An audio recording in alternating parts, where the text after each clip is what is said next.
Good afternoon, everyone. It's good to see you all. Thank you for coming.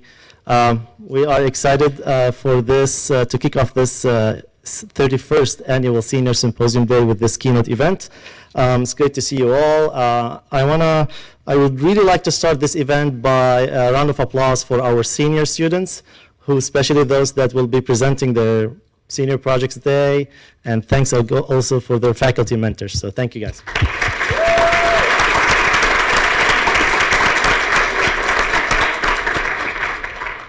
So my name is Bilal Shibaro, and I'm a faculty member in the Computer Science Department, and also I'm the director of the Institute of Interdisciplinary Science, which AKA I4. Speaking of I4, we had a really great week receiving your submissions for the summer 2023 internship program. We are looking forward to providing and supporting as many students as possible for this summer. We also had 2 screening events this week of the Coded Bias film, which we learned a lot about how AI works and facial recognition algorithm, and if there's any bias in them, especially in their data set. So thank you for attending these events.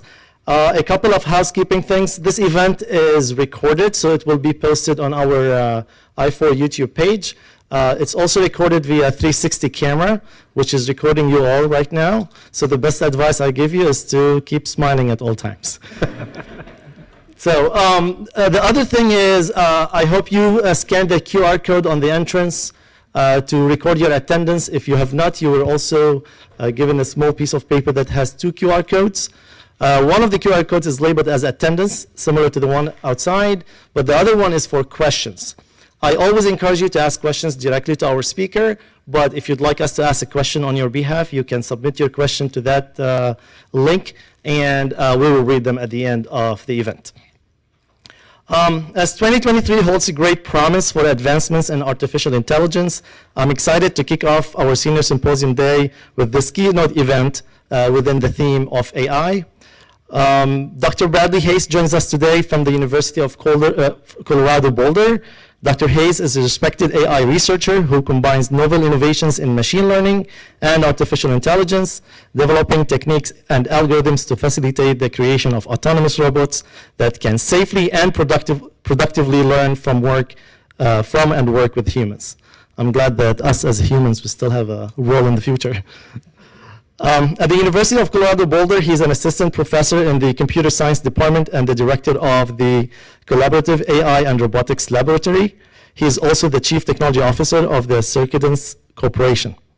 Prior to joining the CU Boulder faculty, Dr. Hayes spent several years conducting research on the algorithmic foundations of human-robot interactions at the Yale Social Robotics Lab and with the MIT Interactive Robotics Group. Dr. Hayes, it's our privilege to have you with us today to learn about your AI world. Please help me give a warm welcome to our speaker, Dr. Hayes. Well, thank you so much for having me here. Can everybody in the back hear me all right? Fantastic. Okay, so thank you for the great introduction. My name is Brad Hayes. I direct the Collaborative AI and Robotics Lab at CU Boulder, and I work on human-centered autonomy. So this means trying to get autonomous systems that work with and around people. And as we're going to see, even though we've had a number of incredible advancements in artificial intelligence and machine learning technology, we still have a very long way to go, even beyond what you might have seen in the Coded Bias screening, if you were lucky enough to catch that. And today I'm going to talk about model understanding, so how do we understand what these systems do, and then present some of my group's research into how we can answer those questions, and then end with sort of a call to action of what can you do with all of this information. So it generally goes without saying that any time that you see a faculty researcher talk, they are not talking about their work alone. They are talking about the work of their graduate students and their undergraduate researchers. And so these are the 12 PhD students that do work with me. And so all of the work that I'm about to present is in large part due to their efforts. Okay, so if you follow the media cycle, it's pretty clear that we are in an era of AI boom, right? There are breathless titles in the newspapers, there are blog posts coming out every day, and there are just really fascinating technologies that are making their way out into the mainstream. Things that used to be just in the purview of, say, PhD level researchers, just because the barriers to entry to get some of these things to work, such as some of the earlier image generation technologies. extremely difficult to set up and even more finicky to actually work into practice. But now you can use Stable Diffusion or DALL-E 2 or Midjourney, and within an afternoon you can be producing incredible art pieces.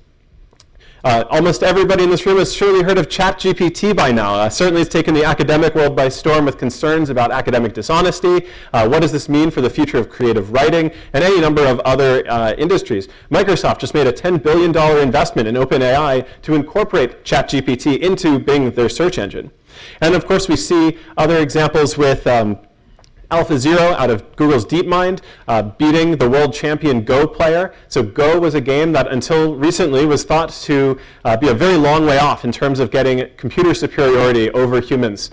Chess fell over 20 years ago, but Go held out for quite a long time, and just until this innovation happened, and then it fell very quickly. And so we see a lot of these technologies coming out. They're revolutionizing industries, but if we're not careful, we can get lost in terminology. And so I'd like to start by actually just defining artificial intelligence and machine learning, because otherwise it can be a little bit confusing to march forward with the two. So artificial intelligence is an algorithmic process for operationalizing knowledge from a model. What does that mean? So that means if I have a graph that represents, say, all of the streets in your city, right, and where they connect at intersections, that's a model. That doesn't necessarily tell me anything that I want to know. But I can operationalize that map by running a search algorithm over it, saying, how do I get from this intersection to this intersection? And that algorithm that runs that search for me, that is artificial intelligence. Now, it's not that exciting necessarily nowadays to say things like spell check is artificial intelligence. But for those of you in the room who were around when spell check came out, this was a big deal. And maybe the scale of the models that we're using and the scale of the technologies that we're incorporating into some of this search have improved, and we can do things that we didn't think were possible even just as short as 5 years ago. Really, it's just automating the cognitive aspects of taking some insight out of a model. Which then brings us to machine learning. So machine learning is the process by which I get that model. So that graph of street intersections and roadways, I could write that out by hand, right? If I were dedicated enough, I could figure all this stuff out. I can put it into my computer. That's not machine learning. That's just having a human do it.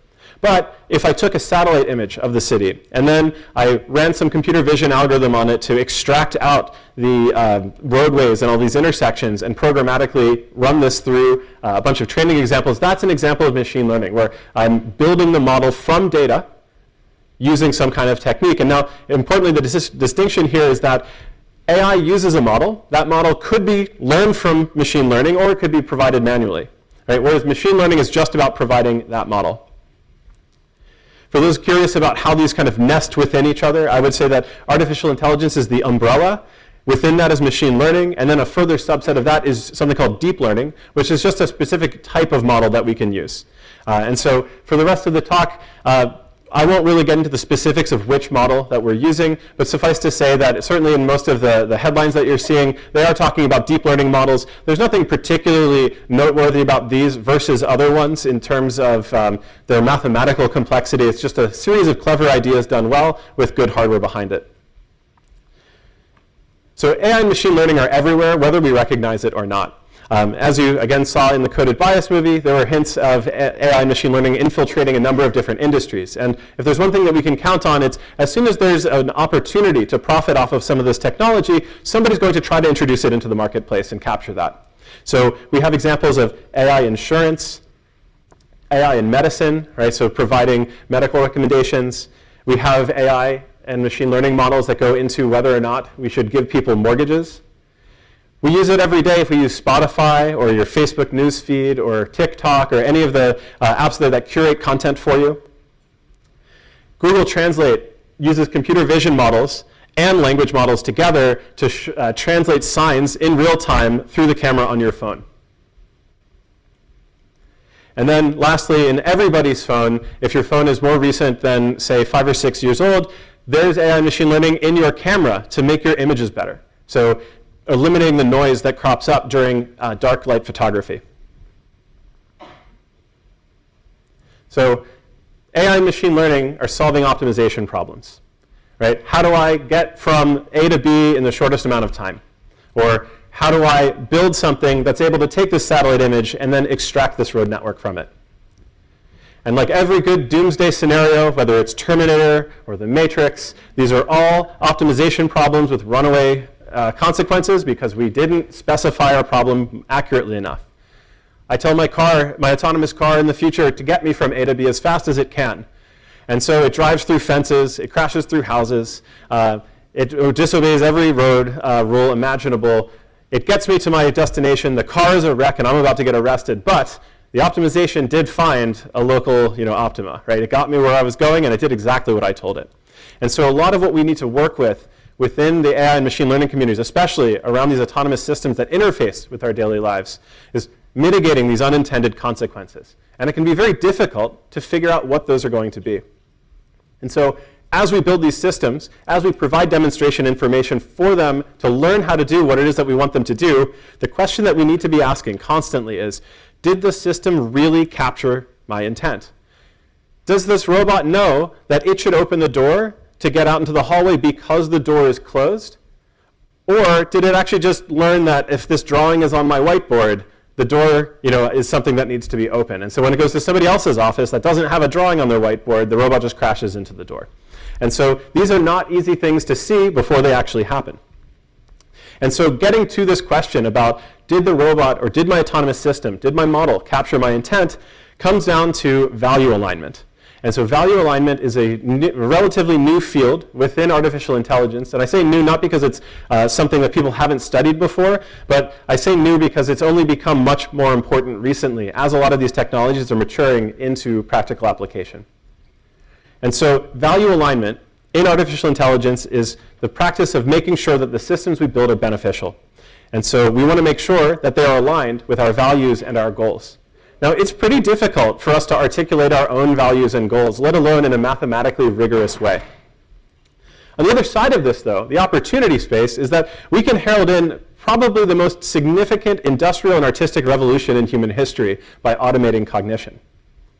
So our challenge is to figure out how we can develop these systems that do adopt our beliefs, our goals, and are aligned with our values while avoiding these unintended consequences.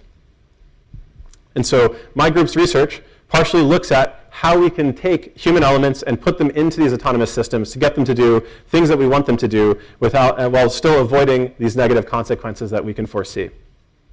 And this is extremely difficult. It's very difficult to point out who, quote unquote, the bad guy is when these models get released. So to pick an example, so Amazon employed machine learning models to help them hire. And it turned out that they trained these models on their historic data, and their historic data exhibited a significant gender bias against hiring women. And so their machine learning models exhibited that bias. And then when they found out about it, they had to not only cut the program, but there was significant backlash, understandably so, because they employed this model that was harmful to a population. But they didn't go into this thinking like, oh, if we use this machine learning model, this is going to harm a population. They thought this is going to be a time saver for us and help us be more objective, right, in the way that we're actually evaluating things. In the Coded Bias movie, we learned that the default facial recognition technology that Joy Buolamwini used as part of her project that didn't recognize her face, she pulled off of the internet from, I'm presuming, the OpenCV standard face detector. And this wasn't necessarily a corporate offering. This wasn't necessarily a mature product. This could have been something that the open source community just put together and didn't put a massive acceptance testing infrastructure behind. But it turns out that as soon as this model became available, people wanted to download it and use it in ways that the authors didn't necessarily intend, and that ended up having harmful consequences. And so we can see all kinds of examples of this where it's not that the people that are releasing these things are evil. It's just that this is a very difficult problem, and unless you're really looking out for it and you're mindful of these kinds of consequences, they're easy to creep up on you. And so in my own research, we work on technologies that enable trustworthy deployment of responsible autonomy. And what I mean by that is I want to be able to deploy an autonomous system and have a trust that it's going to do what I intend it to do and not provide harm or not cause harm. So this means it has to be value aligned and beneficial. But again, just like the previous iceberg slide, getting here is a massive undertaking. And so in order to decompose this problem into something that's more approachable, we have to look at how we make these systems understandable, meaning that we need to establish shared expectations on not just what decisions it's making, because I can only examine a limited number of those, but also how is it making these decisions? What's the rationale behind this? And then lastly, at a very base level, I should have a shared expectation of how it's actually executing behaviors. So not just the decisions that it's making, but maybe if it does make a decision that I don't agree with, at least I should know that that behavior that results is going to be safe. And so if I can build this from the bottom up, then I'm going to be able to realize some level of trustworthy autonomy, meaning I'm limiting the harm and I'm able to understand why my system is doing what it is. So if we get back to this example where, well, AI and ML are already everywhere, and I just told you that value alignment is very difficult, and honestly, it's not the first priority, as we've seen, when people come up with these models and deploy them. Well, we need extra technologies. We need technologies that don't yet exist to help us validate that these things are going to do what we want them to do. And we need to be very confident in how they work before we can responsibly deploy them. So I want to go into a quick example. So we're going to train a machine learning classifier on images of wolves and of huskies. All right? And I want my machine learning classifier just to tell me which one is which.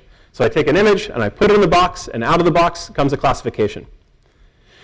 So I give it all these images on the left, and I say, OK, these are all photos of a wolf. Give it all the photos on the right, say, these are all photos of a husky. So now I've trained my model, right? I've given it examples of the two classes that I wanted to decide between.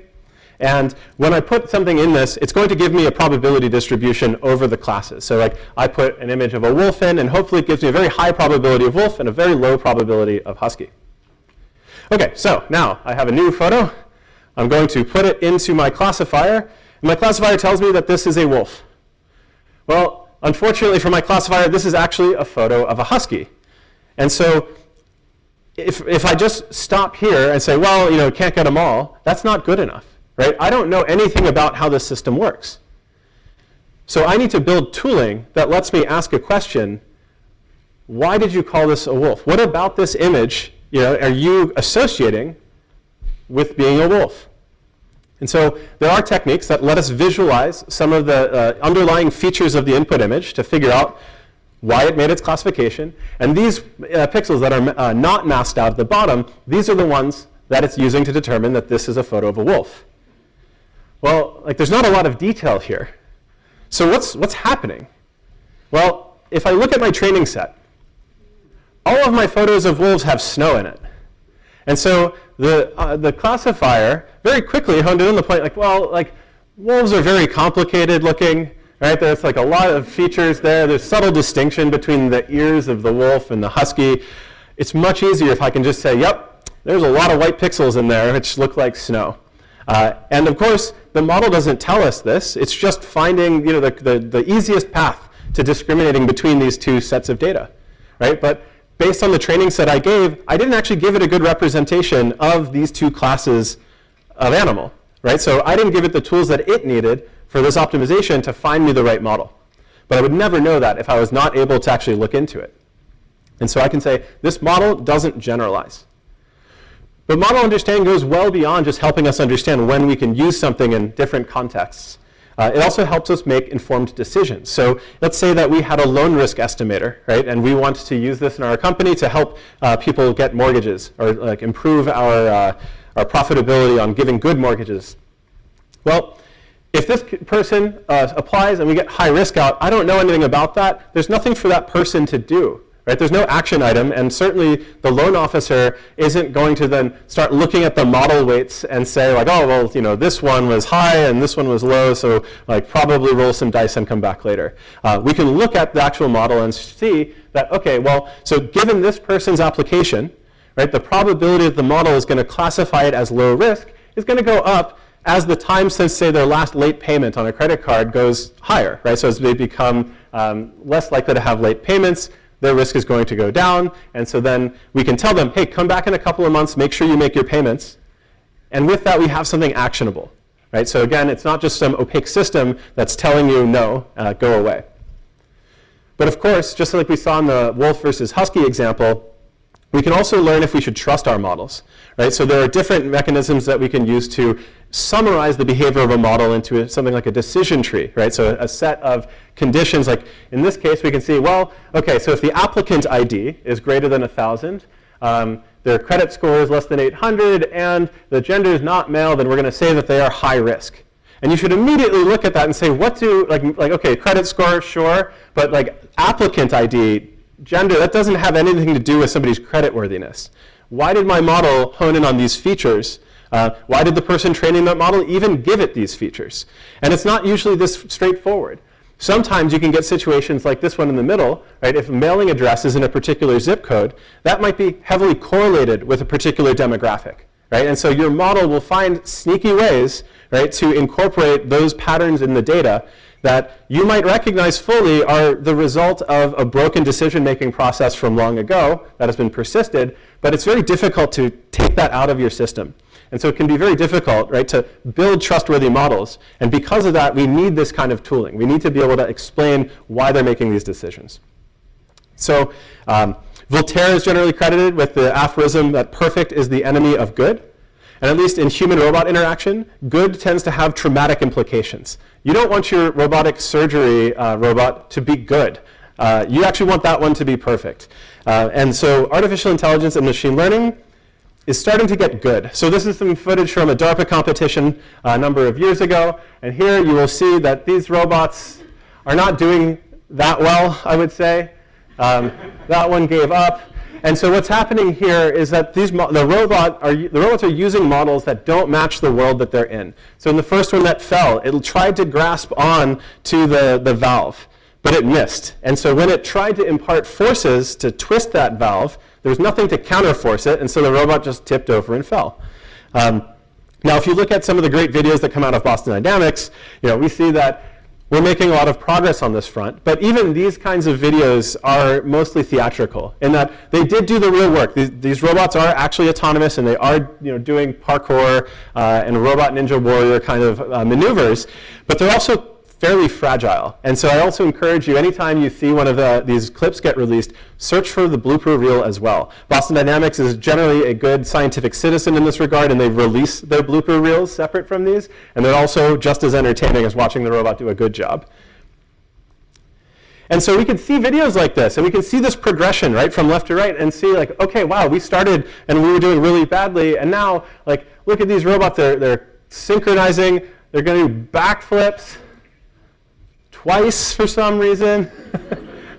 And then there's like this needless gloating, right? And so, all right, so wow, we did it, right? Mission accomplished. And then we say, all right, well, how about my Tesla's automatic braking? Surely we can recognize a pedestrian. Not always, right? Again, maybe it recognizes that pedestrian 95% of the time, but does that really, does that feel good that 1 in 20 times that you're crossing the crosswalk? I wouldn't take those odds. And so as we start to get these building blocks, and I'll emphasize that it has never been a better time to get involved in artificial intelligence. The amount of resources out there that you can just pick up and start building around are just tremendous. And I've talked to some of you about this already, but there's no substitute for building. And there's no substitute for actually getting involved to understand these kinds of challenges.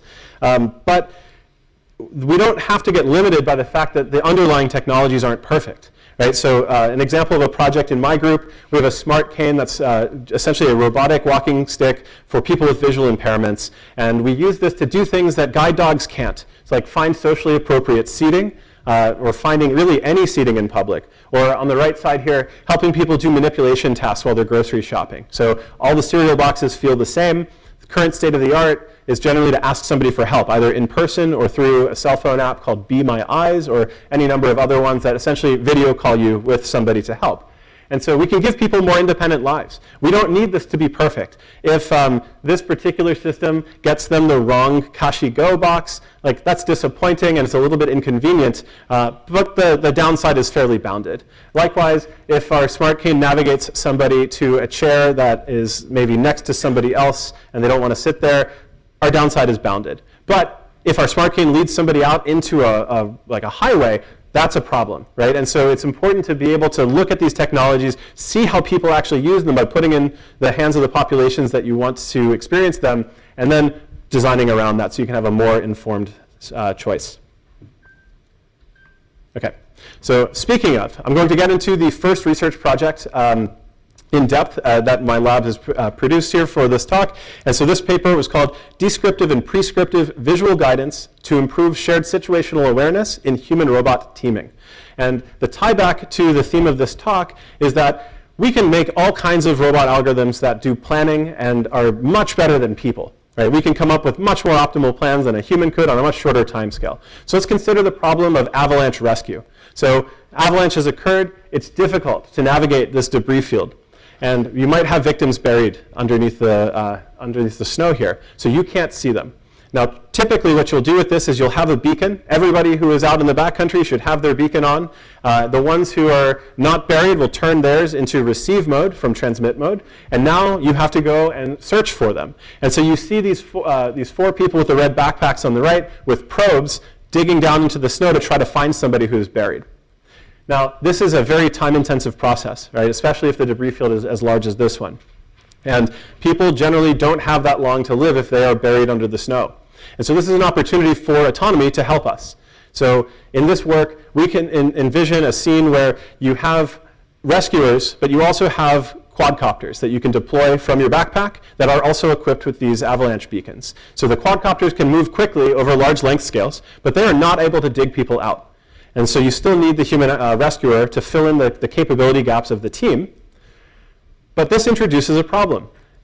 I have these autonomous systems out there. They're taking readings. They're trying to find people. And they now need to communicate that information back to the emergency responders, right, to help them find these people, to help them navigate this debris field in a way that is safe, right, so that everybody can go home.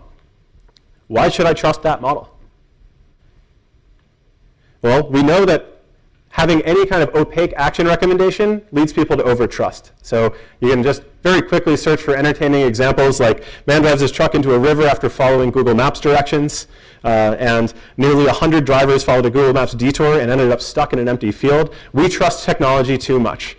And so when it's actually safety critical, we need to do something more. So we came up with a reinforcement learning-based algorithm that we called minimum entropy algorithm for robot supplied suggestions, or MARS. And the idea here is that we can take these hidden insights, right, that these autonomous systems are able to get, put them into a plan for the entire team, and then communicate recommendations to people using visual guidance in a way that doesn't make them just blindly follow the instructions of a machine, but also help them make more informed decisions. And so the general idea, the setup for this problem is that we have, in this example, we have some grids, and each cell of that grid is the probability that there's a victim underneath that patch of snow. And so we have quadcopters flying around, and then we have people walking around, and the person's job is to get to that particular target as quickly as they can. Now, to make this a little bit more interesting for our in-person study, we switched the domain over to a game of Minesweeper. So now there's a consequence that if you are on a square that has a goal, right, so in this case a mine, and you leave it, you lose a lot of points because you just blew up the mine. But it's the same problem underneath the hood. So you can't see the mines on the floor. The robots can, or they can sort of noisily see them with their sensors. And your job is to clear the field as quickly as you can. And so we can formulate this as a multi-agent planning problem. I need to figure out what my robot should do. I need to figure out what my people should do. So we set this up with some prior belief over where things are. So we have one person, one quadcopter on the scene. You don't have to worry about the text on the left unless you're truly curious. I will explain it for you. So we start with this shared probability mass field. Again, so every cell is just the probability that there's a mine there. So purple is low probability, yellow is going to be high probability.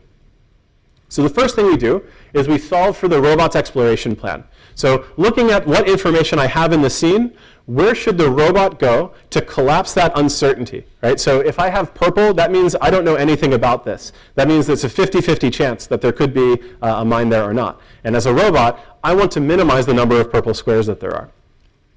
So I solve for the robot.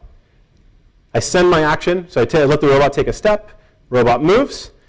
I take a new observation with my sensor, right? So this square hit yellow. That means there's a very high likelihood that there's a target there that I want my human to be able to get to. So now I need to figure out what the person should do, given this information, right? Because the person doesn't know this yet. Like, they can't see any of this. This is in the robot's head. So I can solve for the person. I can say, if I was the person, here's all the things that I would do. That doesn't really help much because you aren't the person. You have to convince the person to do this. And it shouldn't be easy to convince the person to do this because, well, in this case, we put them in a minefield. They should have some critical thinking about if they're going to just blindly trust the headset we gave them. So we have to come up with some way to communicate to the person what they should do. We see what they do, and then we update our system, and we just go around all over again. Okay, so we have this 2 layers here where we're planning for both the human and the robot, but we can't directly take actions as the human. We have to convince them of that. And so we wanted to look at what kinds of guidance could we provide to the person to actually help them better take advantage of this system, given that we know that the system's not perfect, and we tell them that ahead of time. We tell them that the sensors are noisy. And so we looked at 2 different types of guidance, as the title of the paper kind of suggests. So first, prescriptive guidance. So this is what you get when you just plug into your favorite Maps application, and it gives you the arrow. Just say, go here. There's no other information. And if you're a fan of Daniel Kahneman, this corresponds more to like System 1 thinking. So fast, automatic, unconscious, follow the arrow, and you're good to go. We also looked at descriptive guidance. So we gave them the heat map of that probability mass field as a visualization on the ground using augmented reality. And we didn't give them the arrow, but this is what the arrow is generated from, right? So when the system is producing that arrow, we're just following the most yellow path, the shortest path to the closest goal. So like I said, we had people play this Minesweeper game where they collaborated with these quadcopters that were sensing in the field.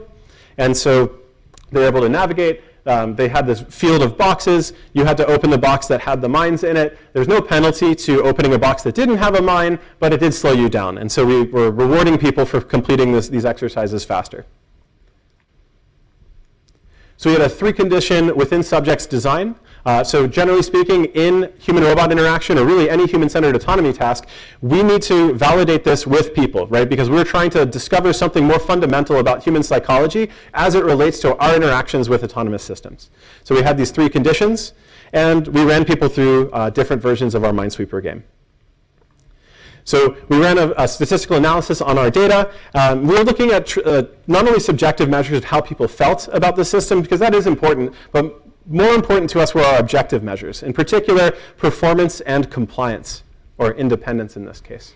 So how many moves did it take you to finish the game? How long did it take you to finish the game? Did you listen to our instructions, and how did that affect you?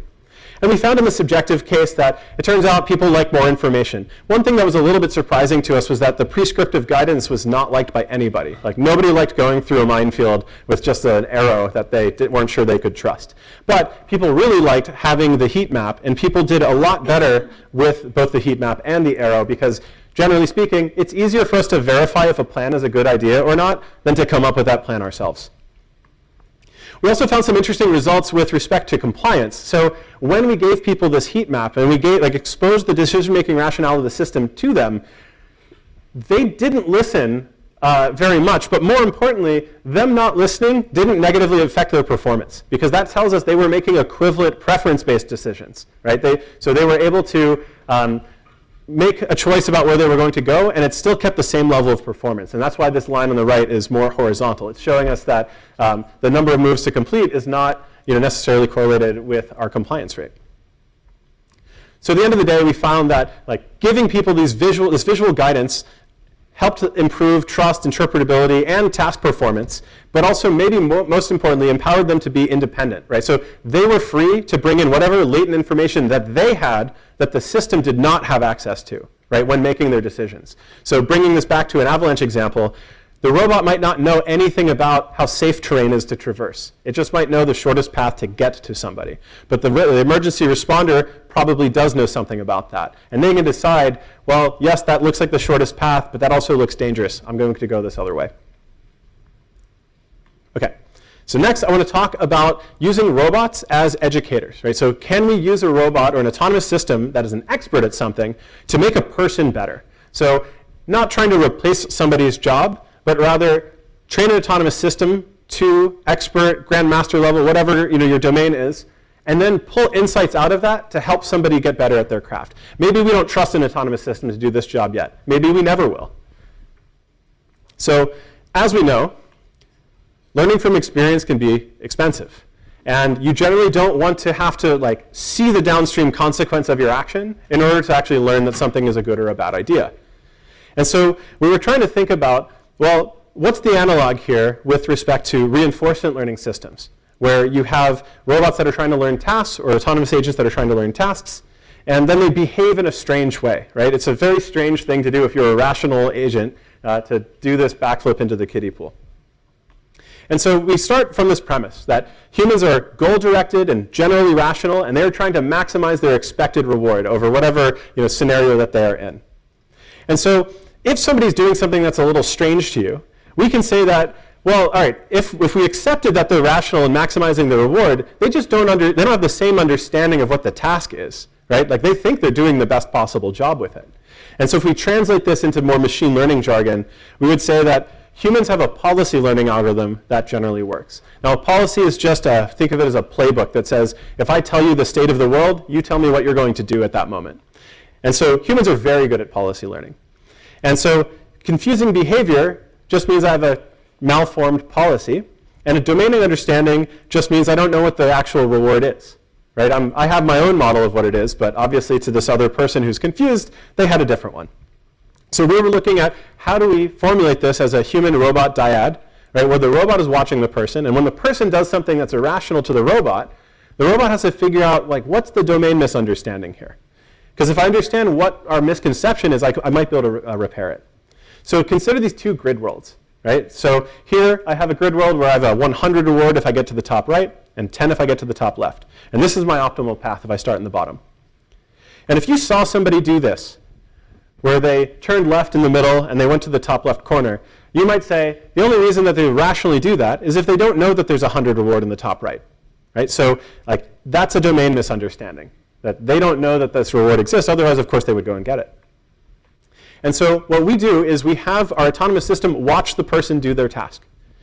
We try to figure out what reward function they might be following. So as soon as they do something that breaks from what the robot would do if it were in their shoes, we start searching. We start trying to say, okay, let's start removing some of these rewards. Let's start sampling like maybe some false consequences. Let's figure out what this person might actually think is happening and where that's different from what I know is actually happening. And so we track a belief distribution of these possible reward functions, and we pick the ones that best explain the human's behavior. So identifying the problem is a big step, but it doesn't complete the circle yet. So if we watch somebody and they get to this point, well, we need to communicate before they actually suffer this consequence of, say, losing out on 90 points that they might otherwise have gotten.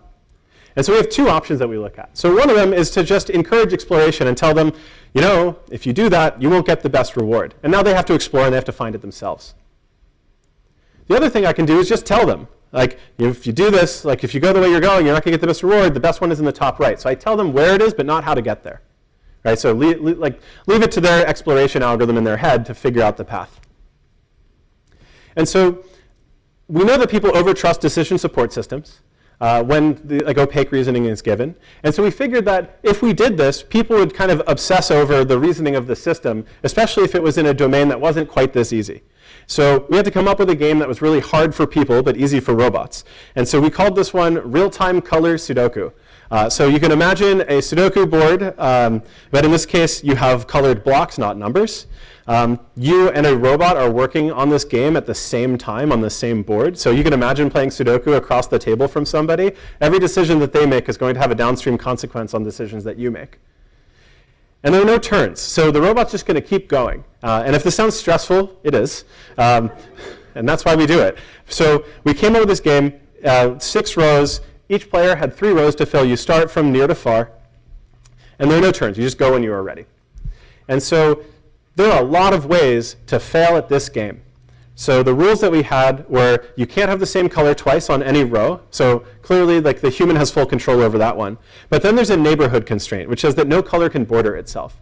And this is a little bit insidious because early decisions are going to have long-term consequences. And especially because you're not the only decision maker in the game, where those 2 rows meet in the middle is dependent on what the robot is doing as well. So this is very cognitively demanding. So we designed this game because we wanted people to be bad at it. And believe me, they were. And so we had the robot, though, coaching people. When it looked like they were about to make a mistake, we gave them one of those two types of guidance, like depending on which condition of the experiment that they were in. And if they still barreled through and put the wrong thing down, the game was over, they lost. So they didn't get a redo of this. And so we had a bunch of hypotheses about this. We thought, the most important one was that we think people are going to complete the game faster with justification. Instead of saying, don't do that, it's going to be bad, we would tell them, don't do that, you're going to eventually violate the row constraint, later on. And we'd give them a reason for it. So we had this great hypothesis, and we thought we had a great user study. But we couldn't even test our hypothesis. And the reason for that is because most of the participants didn't listen to the robot if it didn't give them the justification. Right? So this went counter to all of that literature on people over-trusting the system. We briefed them. We told them the robot is an expert at this game, and the robot is on your team, and the robot wants you to succeed. And unless the robot gave them the justification, and we're pretty sure they had no idea if the justification was right or not, because you can't really fast forward in this game in any sensible way. Right? It's something that they just had to take on faith. Well, turned out, without justification, people only completed the game about 20% of the time, versus 80% in the justification case.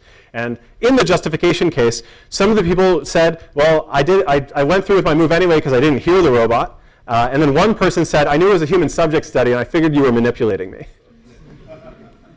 So here we found this problem of under-trust. Right? So now we're getting some conflicting information. So we've continued on down this road. We found a lot of interesting results, but now we're seeing this kind of disconnect emerge where, hey, people are starting to do things that they want, right? Like, I didn't trust the robot, so I figured out my own way forward. So we just ran another study about human non-compliance with respect to robot spatial ownership. So in this case, you might imagine that you are on a warehouse floor. You are in a space that is co-populated with robots. So here you can see on the left side of the screen, there's a quadcopter flying around. This one is a real quadcopter. There are no blade guards on it. This is dangerous. Not too dangerous for our IRB, but dangerous. And we had parts bins. And so we had people assembling a structure in a warehouse environment while this quadcopter took inventory of these bins. So warehouse robots are pretty tough to predict. This is not necessarily what I would say is a human-friendly environment. These things move pretty quickly. They move unpredictably. It's hard to tell what their goals are. You probably don't want to be too near this robot. So how do we make these safe? Well, people have come up with a whole bunch of different approaches to this. So there are various augmented reality approaches where you can draw lines of where the robots are going, or like safe zones with handheld devices. You can put holograms around the robots. So in particular, like this one is putting an eye around a quadcopter so that when you look at it, it kind of looks where it's going, because quadcopters are not orientable. They look the same no matter where they're pointing, or they can go in any direction rather. Or we just do overlays. But it turned out that these all had significant technical gaps. And so we wanted to see, let's build a safety system. And let's see what people do when we challenge them while they're using this safety system. So in our system, we have this experimental environment. We have our bins. They're in a motion capture space. They're pretty safe. We know where they're at all times. So the quadcopter won't actually crash into them. But they don't know that. And more importantly, none of the participants actually noticed that all of the experimenters were behind a safety net. Nobody asked us about that. And so you can see this table in the back. So this is a participant, and they're building a Lego structure. So they get instructions that say, go to this bin, pick up these parts. And eventually they build a pretty complicated structure. It doesn't really matter what the structure is. It just took them a number of steps to do it. And each one of those steps required them to get out on that floor with that quadcopter. And so in our system, we wanted to look at this notion of spatial ownership. So blue squares, human-owned. Yellow squares, nobody gets to go there. Red squares, that is the robot's area, right? So we have clear delineation of where you're allowed to go, where you're not allowed to go.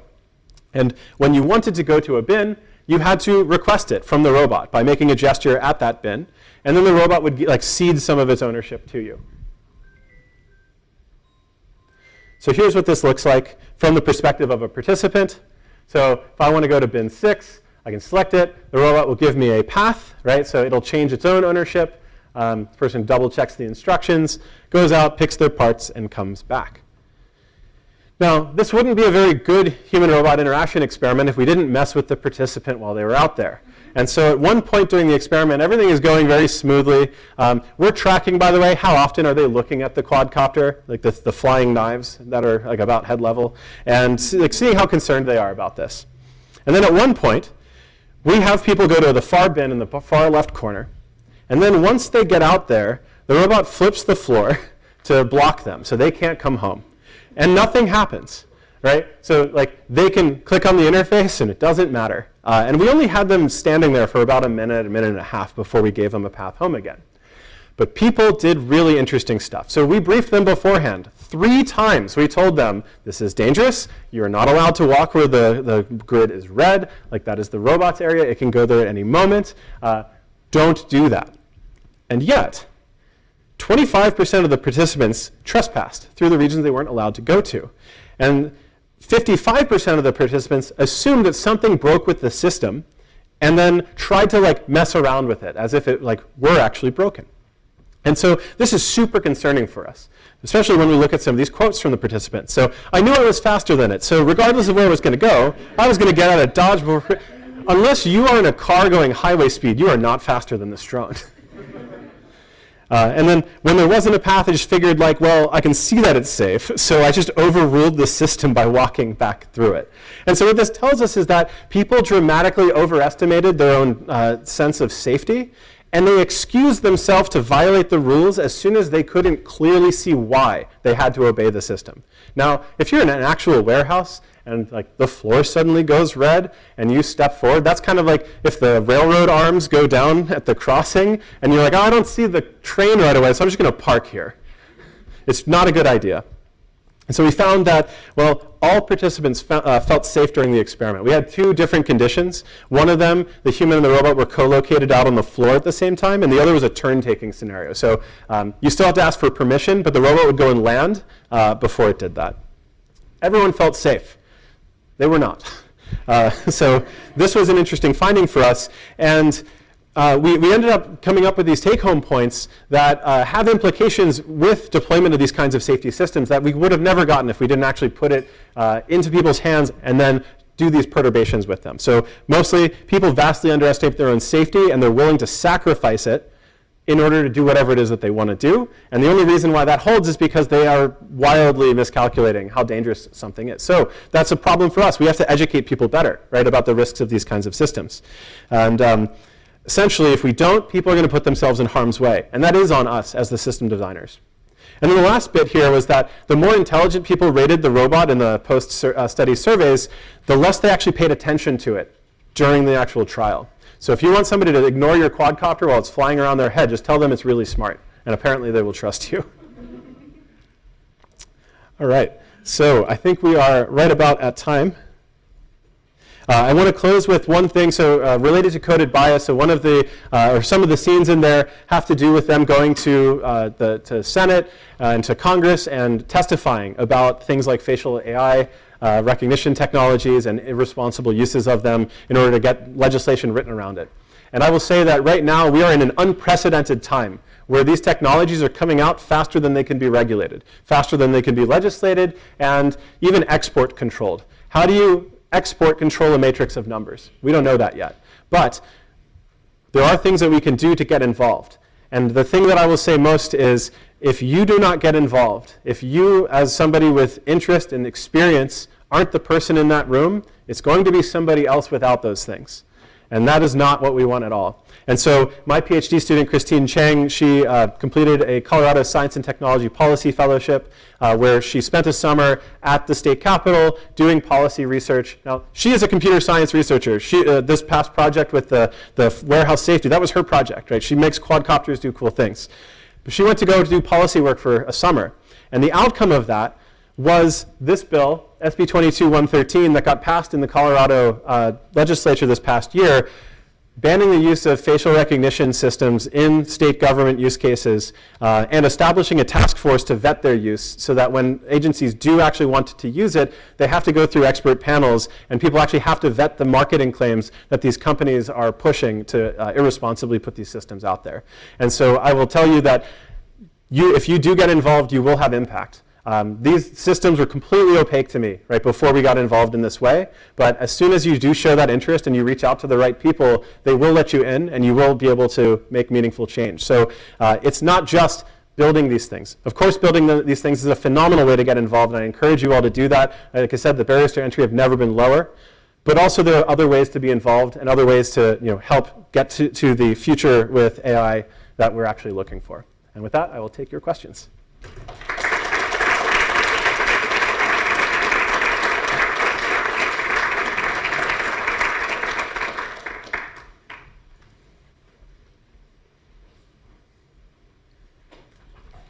Have you done any work with or read anything about soft robotics, like with pneumatic muscles and stuff? Do you have any thoughts on that?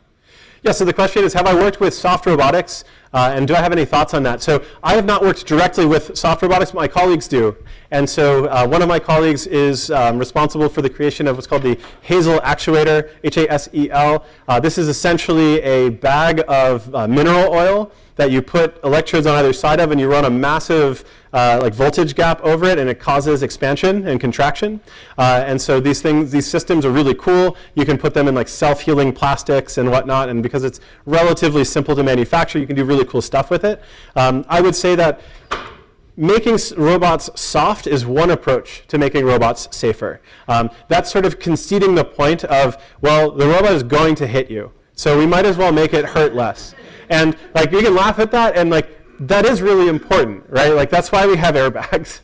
So it's good that we're doing this. It's also helpful for a number of other robotics problems. So you can imagine picking up a raspberry. So we can do that because, well, we have the sense of touch, and we can calibrate the force that we're putting on this. But it turns out, if you anesthetize somebody's hand, they become very bad at manipulation because we count on that touch signal to actually get anything done.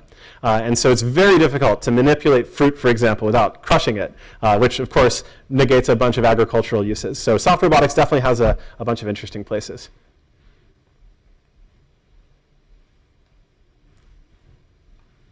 In the warehouse safety experiment, how much do you attribute the people doing weird things to having trust in you, the entity that signed them up for the experiment, that you wouldn't really let them be in a very dangerous situation after all? So how close is that a simulation to the real thing? Yeah, so the question is, were people acting unsafe because they felt that there's no way, that the university would let me get hurt in one of these situations? Well, I'll say that they didn't interact with me at all, thankfully. This was all led by the PhD students, but they could still have authority, right, and trust the PhD student in this. I would say this is more broadly a problem with convenience populations in general, and like not being able to responsibly just throw these systems out there in a real warehouse. So you do deal with some kind of confound there, although we did have experiences like where some people did have close calls, and they didn't know that we had like an emergency fast flight away. And so I would say that a lot of the time our subjects don't understand the manipulation that we're putting them through sort of by design. And so with safety, of course, it's a bit of a mixed bag because we can't just scare somebody. That's very much against ethical research guidelines. So I don't have a good answer for you with that, other than we kind of just have to do the best that we can. The same experiment, I'm curious, how much culture would play into this? So in the US, I think we're very focused on being hard workers and getting something done efficiently and then output, right? And in other cultures, that's maybe not as important. So here, people were sacrificing their safety because I got to get the job done. In other cultures, would it be the same way? And then how does that influence how you design a system, kind of cultural specifics? Yeah, so that's a great question. So the question was, how does somebody's cultural background maybe influence how they're going to interact with one of these safety systems, right? So will they see it as an authority that is maybe less important than efficiency, right? So like, I don't like this thing's getting in my way. I got to get this job done, or I'm going to get fired or get in trouble. Versus like, well, my life is not my job, and I'm like, if they get in trouble for this, like, too bad for them. So we don't know that, right? We didn't test this cross-culturally. We do keep track of demographic information of the participants that we run, including like which country they're citizens of. But at this point, it's pretty much like we can't say anything that generalizes about this. I would say that there is evidence through other types of studies that while there are cultural differences as people socially engage with robots, this was not a social engagement. And so there's reason to believe, I guess, that because this is not agentic, like people don't believe that it's alive or that they're interacting with it in a meaningfully social way, that this is just work.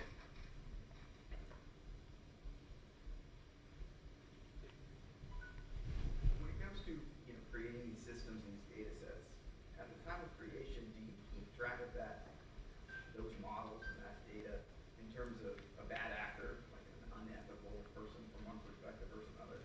Like as things become, as more complex problems become easier to solve through machine learning and artificial intelligence, what's to stop someone from taking that control that you created with red squares and applying that to a election or a wartime?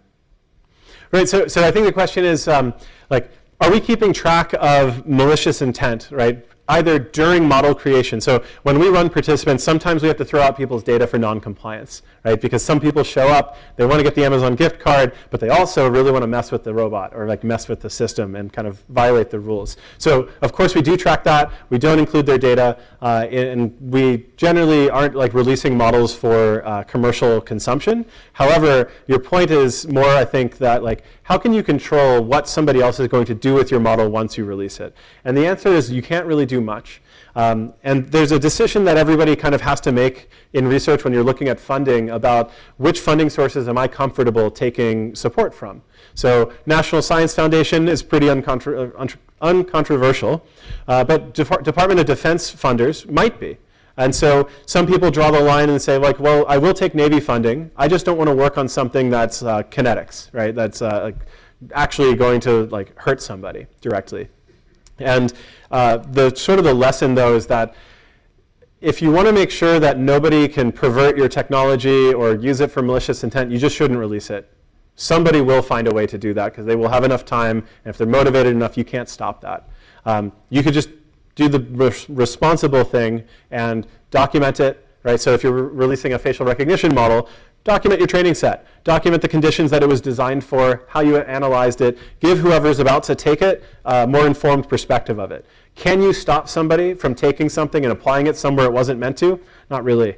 And so this is just something that we kind of have to deal with now. And we're gonna start seeing more and more of this, right? So there was an experiment where somebody took a GPT model and had it provide mental health care over a chat app with people. And even though people consented into this, it's unclear if this was really informed consent, right? And so it was giving actual medical advice, and the people running this experiment said that they had an actual, trained medical professional overseeing it, but how can we actually be sure that that's actually happening, right? Like, what's to stop somebody from starting a website that says like free mental health counseling for the first week, and then we'll charge you like a subscription service afterwards? Oh yeah, no, you can be rest assured this is all legitimate and legal. So, like, there's nothing we can really do about that except get them as they pop up. Get your hand. You mentioned in the beginning about AI has unintended negative consequences, but how can we make sure the AI is optimizing its response based on different conditions? Like ChatGPT for people with different cultures or backgrounds, they can be offended or Okay, yes. So if I understand the question correctly, it's like, how can we avoid these unintended consequences, right? When like there are so many corner cases out there. So the example was ChatGPT or any of these, chatbots interacting with people who might have different cultural norms, right? And so if this model violates those, like that is an offense, and we want to generally avoid that. So I think it's the same as pretty much any model in the sense that you have to have your test cases, and you have to make sure you get good coverage. And there are more analytical ways to like prove that a system won't do something, but it's much harder to prove that in a social setting than say in like a mechanical setting. So I know that my car won't crash into the wall because like I know how good the brakes are, I know how good like my distance sensor is, and I know that I'll always hit the brakes, like on this surface when I have enough time. So again, there's no magic bullet for that one. You just have to responsibly document your stuff and analyze your model to make sure that you're actually covering these corner cases. So going back to the model understanding bits that I talked about first. Do you think at some point AI will be capable of critical thinking or logical reasoning? So AI is already capable of logical reasoning. That's generally just search problems. Towers of Hanoi is a pretty famous search problem that tends to be used in computer science curricula. As far as critical thinking goes, depending on your definition of that, right? So the current models that are out there right now, the large language models, they don't have external memory stores. So when you're talking with ChatGPT, it has a limited bank of input tokens that it can keep at any one time, and that's the whole context. So you put your input in, output comes out, and then you put your next thing in, your next phrase, and it takes all of that and puts it back in, and you just have a limited amount of context before it'll run out. And so people are working on extensions to these things, like where they'll be able to store memory, working memory essentially. But yeah, I would imagine that planning is critical thinking, and we're already very good at planning autonomously. It's just the world is unstructured. And these current techniques, they do very well in very structured techniques. That's why you see robots in car factories, very structured. Right? I can architect that environment to make the robot work, as opposed to putting a robot out in the world and then trying to get it to adapt to those circumstances. All right, let's thank our speaker one more time.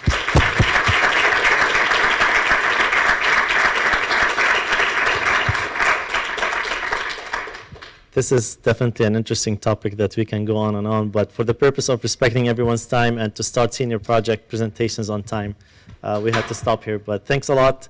Appreciate you guys being here, and good luck to our senior students again. Thank you.